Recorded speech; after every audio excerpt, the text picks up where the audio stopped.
Ini adalah Tecno Camon 40 Pro. Bukan phone biasa-biasa. Phone ni penuh dengan AI teknologi. Dari kamera sampai performance, semua AI jaga. More cool thing about this phone, lampu merah ni akan menyala bila korang record video. Cool gila kan? Skrin menggunakan jenis AMOLED 6.78 inch curved display, 120Hz refresh rate. Didatangkan sekali dengan Corning Gorilla Glass 7i. Phone ni menggunakan chip MediaTek Helio G100 Ultimate. Layan game memang smooth, multitasking pun tak lag. Ada 256GB ROM, 16GB RAM.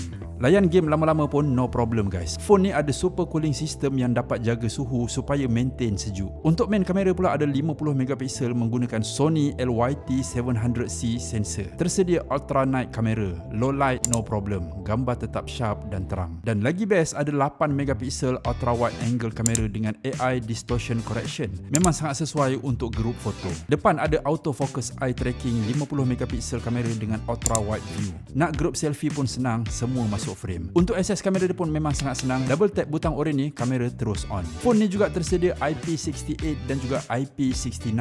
Bukan setakat waterproof tapi boleh masuk sedalam 2 meter. Tangkap momen rare dalam air, no problem guys. Untuk bateri ada 5200 mAh, didatangkan dengan fast charging 45W. Cas sekejap je dah boleh pakai lama. Ada stereo dual speaker yang dikuasakan oleh Dolby Atmos, sedap gila bila layan movie ataupun dengar muzik. Lagi best, Tecno bagi 60 bulan lag free guarantee. Bagi aku memang cukup lama. Phone korang akan tetap smooth, no lag, no stress. Overall untuk Tecno Camon 40 Pro ni sesuai untuk korang jadikan phone utama, dan aku sendiri pakai memang aku puas hati. Lagipun dia punya spek power, AI mantap, harga pun berbaloi. Berminat nak dapatkan? Link aku disediakan.